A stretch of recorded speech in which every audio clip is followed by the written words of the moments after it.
common spotted cuscus, the bush-tailed rock wallaby and the rabbit-eared bandicoot stare out blind-eyed, nailed down as they are to wooden plinths, and call out a mute protest at their annihilation to a moth-eaten giraffe killed and stuffed in 1909. I wonder if they also inhabit this space as I do, trapped and unseen. Sometimes I wait, listening for their voices. Occasionally I hear a distant howl or hoot, and then nothing. There are other people with me, speaking a language that I know, though it's not my own. Some of them I knew in life, some not, though I had at least seen their faces in the refugee camp where I lived. Now we are all part of the same spectacle. Their voices surround me as do their bones. It is all we have left, half-lives and memories. We are displayed as we were found, our last moment preserved for eternity. Lived relationships enacted still through entangled limbs held in place by the once sun-warmed earth that surrounds us. I've tried to filter out our stories, our difficult truths and complicated lives. Sneaking around the darkened corridors of the museum and the archive room that the curators think is locked, I've managed to piece together an account of how we ended up here. We want to be understood. We are a lesson, and I hope that when it has finally been learnt, we will be free. Chapter 1. Apathy.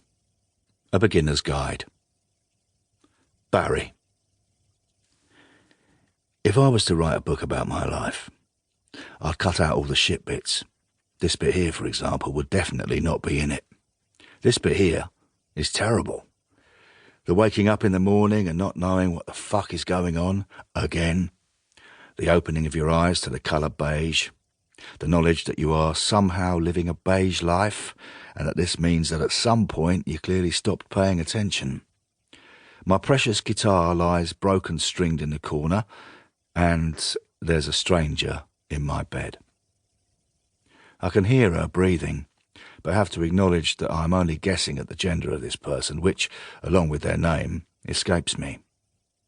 Outside, the close-cut grass of the lawn, leading to the offensively bright blues of the sea and sky, reminds me I'm in Florida, and there's a small sense of comfort in this knowledge. The gig last night went well, I think, although the second half is a little hazy. A touch too much of the good stuff might have been imbibed in the interval, but the crowd seemed to like it. They certainly made a lot of noise. This is usually a good thing, apart from that one time in Berlin when it was definitely a bad thing. Something else that would be left out of the book. Tonight there'll be a different venue, another few lines, and a new stranger. This one is waking up. It's time to be brave to investigate, so I turn on my side and there she is. Her blonde hair falling over her unlined face, a dried crust at the corners of her otherwise perfect mouth. A few freckles scattered along her cheeks.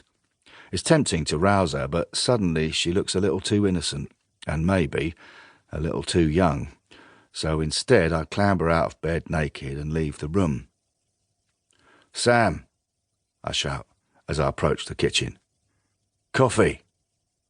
Sam appears from his bedroom, his face crumpled. He's not aging that well, our Sam. "Gimme a minute, you bastard," he replies, and he goes to the bathroom and pisses with the door open. When he re-emerges, I ask if he knows the name of the stranger. We settle on Jade, though neither of us is 100% sure. Sam clatters around the kitchen, making far too much noise for this time in the morning. It makes me want to go straight back to bed, but the stranger is there, and I can't cope with looking at her face again until I've had coffee. All the air wheezes out of the leatherette-covered stool by the breakfast island when I sit on it, and makes me think of an old man's lungs searching for air and failing to find it. Sam's talking at me, telling me to put clothes on, asking me not to put my naked arse on the stools. My stools, I think, but don't say. The person, potentially called Jade, enters wearing the T-shirt I wore on stage last night.